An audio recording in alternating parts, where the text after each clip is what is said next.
të rodhës. Selam aleikum për hoxhën e nderuar. Hyra me një debat me një pabesimtar. Më tha, Allahu e ka krijuar tokën, i thash po. Më tha, a e ka krijuar universin, i thash po. Pastaj më pyeti kush e krijoi Allahun dhe unë i thash se ai është krijuar vetë. A kam gabuar dhe a më pranohet pendimi? Allahu ju shpërblet. Po ky gabu, s'ka diskutim që ky gabue edhe duhet për këtë çështje me u pendu. Por para se me u pendue ose para se me shpjegoj çështjen e pendimit, është mirë me ditë gjithë secili prej muslimanëve mos me hije në debate për të cilat nuk ka përgatitje. Nëse s'ki përgatitje për një çështje, mos hin debat me njerëz. Edhe pse pejgamberi sallallahu alaihi wasallam në hadithe të shumta vetë debatin nuk e ka pëlqyer. Allahu e mëshiroft një person i cili largohet për debatit nëse ka drejt, ka thonë pejgamberi sallallahu alaihi wasallam. Se polemikat nuk sjellin dobi. Vetëm nëse janë të niveleve të larta akademike, njerëzit janë dietar, hin polemika me qartësue njerëzve të tjerë, argumentet po.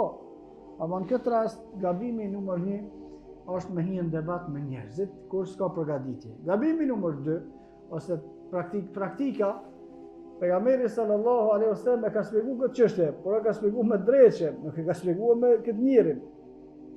Thot pejgamberi sallallahu alaihi wasallam, shejtani vjen besimtarit në mendjen e vet. Edhe i thot se shejtani s'ka fuqi tjetër, ka fuqi vetëm me çuë mendje informacione. E thot kush të ka krijuar ty, Allahu, kush e ka krijuar Allahu, kush e ka krijuar ato, Allahu, kush sekreti ka krijuar Allahu. Pastaj thot pejgamberi sa shejtani fund thot Allah kush e ka krijuar. Thot pejgamberi sallallahu alaihi wasallam kur të vjen mendimi deri në këtë pikë, thuni amantu billah, unë besoj Allahun, edhe nale mendimin, nëse mendoj se të them diçka. Çka ke lënë ai punë keq, çka ke plot mendime që duhen që si ke bë punë që duhet, ndroje drejtimin. Dhe e fundit e treta është gabimi i ron, me thonë se Allah u krijua vetë. Kjo është gabim, se Allah subhanahu wa taala nuk është i krijuar. Ai është krijues. Allah subhanahu wa taala është i pa fillim, i përhershëm dhe i pa mbarim, nuk përfundon. Çështja e fillimit e mbarimit ka të bëjë me krijesa. Na nuk kena ekzistuar një herë, pastaj ekzistojmë. Ta na ka marrë një kohë apet, s'kemi me ekzistuar.